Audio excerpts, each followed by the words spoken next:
Rangers spotted at Ingarsby Viaduct.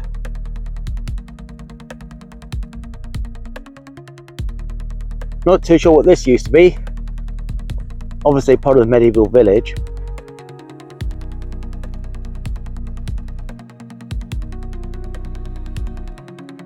Once you've gone through the field, off the green lane, you turn right onto Ingarsby Lane, walk past a very nice house, and then you'll see another waypoint, way marker, and you turn left down there.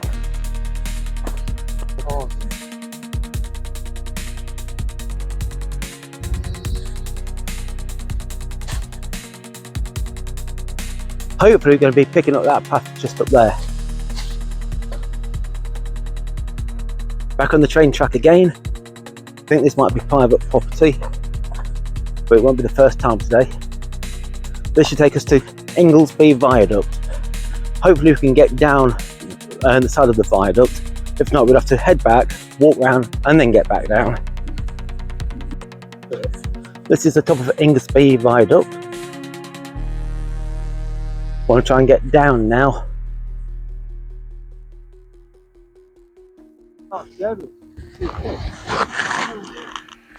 We're surprisingly high.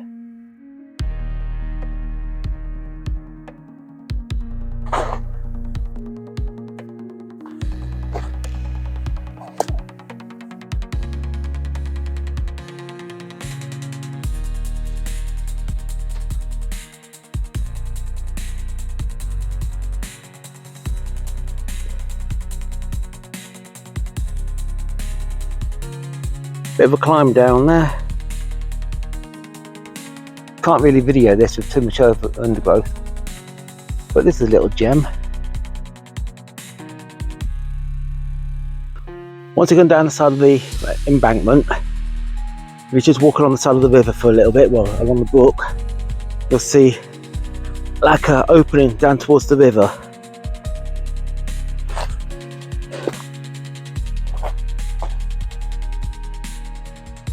Looks like an easy part to cross. Not too deep. Watch out for the brambles. Can't really get a clear shot.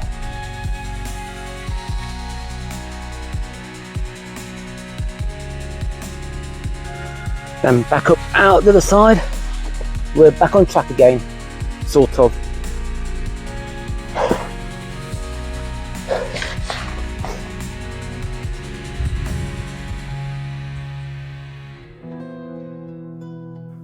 A nice shot.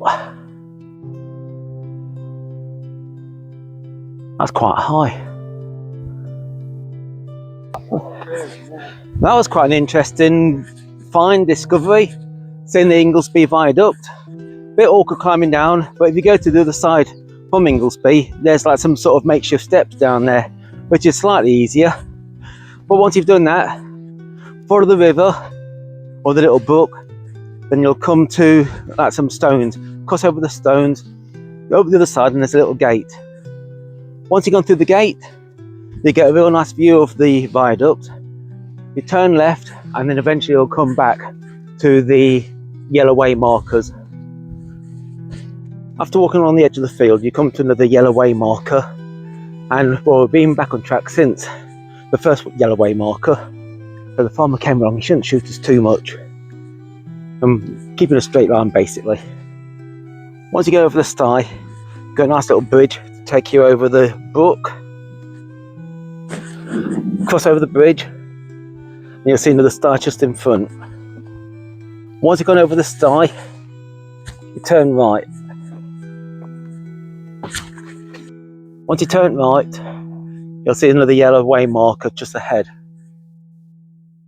12'3" bridge.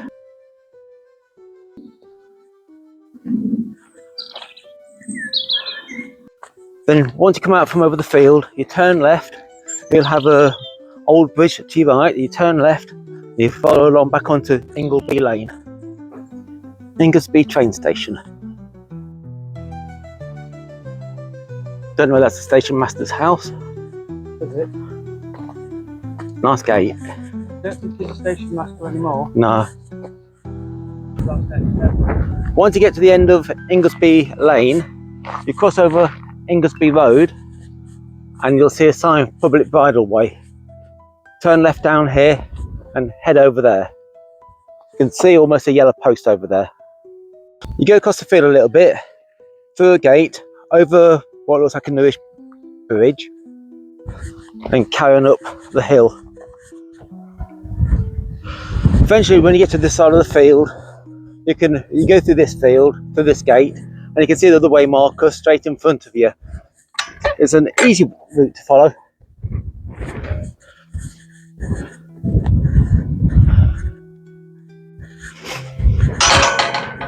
And you just follow the path straight up there. Looks like a few trees have been planted along there. But follow this path, and there's another yellow way marker. And you go through there, and hopefully we'll see the next one. Like I keep saying, we're not going to be far from Quenby Medieval Village. Looks like there's a little notice here telling you to keep off their land. They don't want you in here. There's also a sign there, cows roaming. Actually, I can see a cow over there. But this, I think, is the site of Quenby Medieval Village. If it's not this field, it's the next field. Just like Ingarsby Medieval Village, there's not a lot to see here. It's about a mile walk from Ingarsby. You pass through it on the way to Hungerton. Quenby used to be a small village back in the Middle Ages until the Ashby family took over the manor in the 13th century, and by 1563 they owned all of it. That's when they started enclosing the land, basically fencing it off for private use, and that led to the village being abandoned. It wasn't an uncommon thing at the time. Landowners would push people out to make room for sheep farming, which was more profitable. Hey up. Yeah, not a fan of cows. This road leads up to Quenby Hall. They don't want you trespassing around here. The gatehouse. The entrance to Quenby Hall. There's the gate. Once you've gone through the gates at the gatehouse, you'll see another yellow way marker. You turn right down there, walk across the field. You can see Hungerton just in the distance. Hopefully there'll be a pub there that we can visit, because we're both getting quite thirsty. Once you've been walking around the edge of the field, you'll come to another yellow way marker. There's a bridge there, you cross over that, and you can see just in the distance the church at Hungerton. This is a nice entrance to Hungerton village, with the church just on top of the hill. As you come back down the hill before you get to Hungerton, there's another yellow way marker. You go through the gate and it looks like an obvious route to the church. I think we're coming in through the back of the church. Hopefully there's going to be a pub here.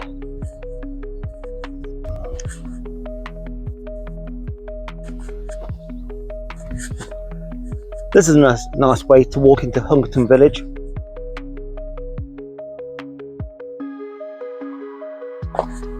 Some people live in the most idyllic spots. The church is straight up there.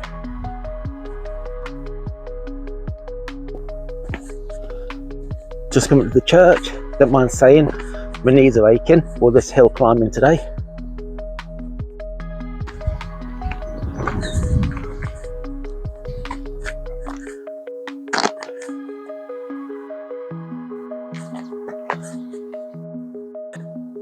We're just going to have a little look around the church of St John the Baptist now.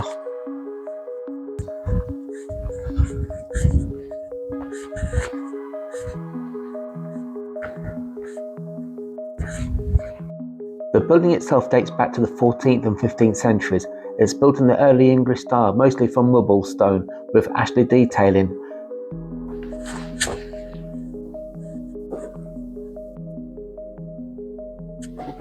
Inside, the church has a calm traditional feel.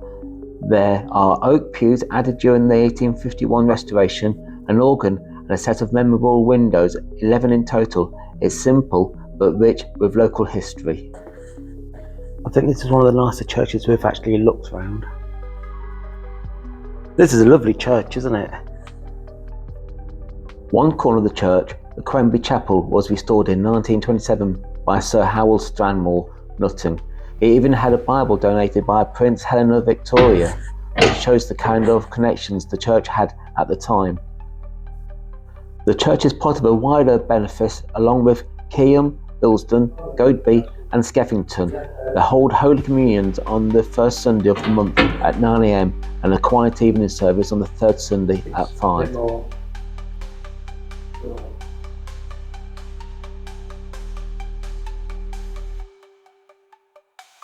That's a nice little find, an old benchmark. There's thousands and thousands of these dotted. I think there's around about 500,000 dotted all around England.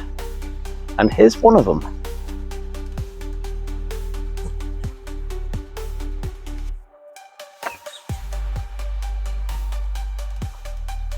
You leave Hungerton on the main street and it's about 1¼ miles to Keam.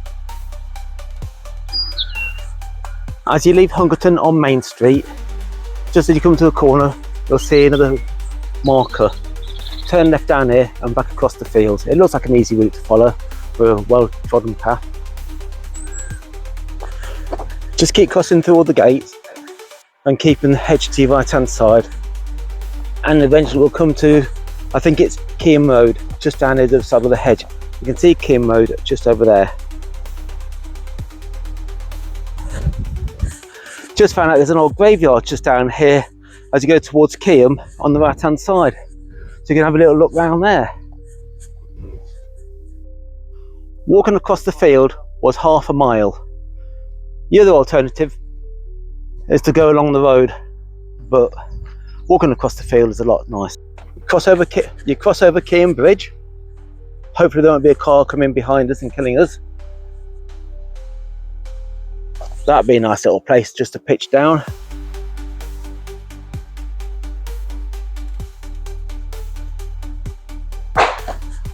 What was that? It's very loose. Oh. Keam Churchyard. You enter through a tunnel of trees, and I've heard that some of the gravestones date back to the 17th century. This would be a creepy place at night. Wonder there used to be a church around here.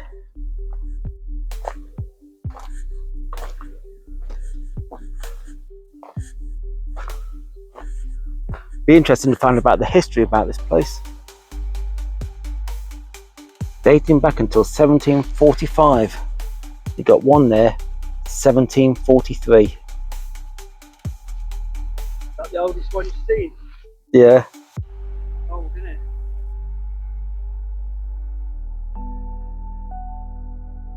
Keam Graveyard was a nice little find, thanks to Wayne. Now we got a big hill to climb up to Keam, and hopefully there's going to be a pub that's open in there. After walking up Hungerton Hill for a little bit, you'll come to another post marker. Turn left here. Hopefully we can get through here. Looks a bit overgrown, but actually it's not. So we go through here.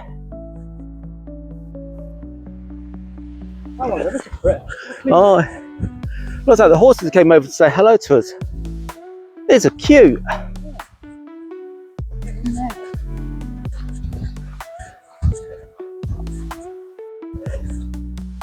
You go through some stables, past some real nice cute horses,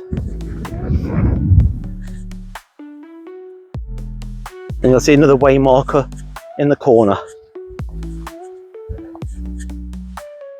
You cross over this sty, then you're back onto Ingarsby Road. Once you cross over the road, there should be another way marker directly in front of you. This is Ingarsby Road, that's Keam just down there, but we're going this way.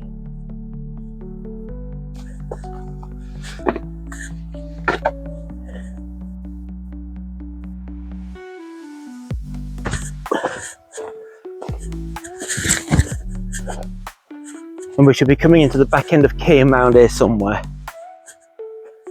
After all the rain that we've had, and the cows or horses in this field I've made all these divots, makes it really hard walking across it. And eventually you come to another yellow way marker. This is the back end of Keam. It looks like the cows have got their ironers, but I'm sure they can cross this field quicker than we can. Once you struggled over the field, you'll come to a fence with the yellow way marker. You cross over the stile, turn right and follow the path round until you actually get into Keam. An interesting fact about Keam is that it was first mentioned in the Domesday Book of 1086, where it appears under its old name, Keam. Its roots stretch back to the early medieval period, and by the 13th century it had become part of the parish of Rothley. In 1273, the manor of Keam was granted to the Knights Templar, a sign of significance even in those times. At the heart of the village stands All Saints Church, dating back to the 13th century, with its ancient stone walls and a west tower added in the 14th century, has witnessed centuries of local life. Inside, memorials pay tribute to the Miles family, key landowners who shaped the village development in the 18th and 19th century. Keam wanted a small school too, established in 1885 and run by a single teacher. It remained open until 1939, leaving behind stories fondly remembered by older generation. A more dramatic moment came in March 1964 when a Rolls-Royce test pilot ejected from his English Electric Lightning, which then crashed into a nearby field. Thankfully, no one was hurt, but it remains a notable event in the village memory. Once you get into Keam, you go through the gate and you're onto Main Street. You walk down Main Street, which, like many of the villages that we've passed through, is a place where time has forgotten. Hopefully, whilst doing these videos, I'll understand a bit more about history in the Leicestershire area, because I'd like to find out a bit more about this wall to my right hand side. It would be interesting to know whether the stones were salvaged from one of the medieval villages in the local area. This is All Saints Church. It's at the heart of the village of Keam. This beautiful parish church dates back to the 13th century, making it over 700 years old. Its simple yet timeless design includes a nave, a chancel, and a distinctive west tower which was added in the 15th century. As you leave the church, you turn right, heading into the heart of Keam. When I say the heart, I mean the pub, the Dog and Gun. It's strange, I seem to come across quite a few of these water pumps lately. I wonder if there's actually one in every village. As you carry on walking into Keam, you pass some lovely cottages on your right hand side, probably used to be farmhand cottages many years ago. As you can see, we spotted the pub, the Dog and Gun. A nice refreshing pint of cider. When you leave the Dog and Gun, you carry on heading down Main Street until you get to Snow Lane. Further down the bottom of Snow Lane, you'll see another yellow way marker and a stile. Cross over the stile, you might actually just hear a sign saying you're being recorded. Just wave. Then you go over another stile in front of you and another one. Then walk past all the horses, heading down the hill. This is an easy bit, especially after you've just been relaxing after a nice refreshing pint of cider. Then you go past what looks like quite a stagnant pond. I won't go for a swim in there. Then you have to walk up what is actually quite a steep hill. When you get to the top, you'll see a stile on your right hand side. You cross over the stile, and this is when we realised, when I realised, that we made a big mistake. We ended up going up the wrong field. I did my usual trick of following the obvious path and not the map. As you can see, directly in front of you is a well-worn path. We could have followed this route, but it would have taken us too far the wrong side or scrapped off, so we had to turn back. We went back into the previous field and cut across because there was a gap in the hedge that could take us back onto this path. As you can see, we've been over there and we should have came through there. It was a small mistake, but once you got back onto the proper path, you follow along the hedges on your right hand side, you'll eventually come to this gate. This will lead you back onto Covert Lane. You go through the gate and you turn right. You walk along Covert Lane until you get to the edge of Scrapped Off Gorse. After a short distance, you'll come to another yellow way marker on your left hand side. You turn left there. The OS map prompts you to go walking through the field, but we don't like doing that and we feel it's a bit respectful to the farmer, so we basically keep to the edge. I know it's a little bit further sometimes, but on this occasion it didn't work out too bad. You just follow the field until you get to this gap in the hedge, go through the hedge, and you can start seeing the houses down at Scaptoff. You go down here, and as you can start to see, there's a path to your right hand side.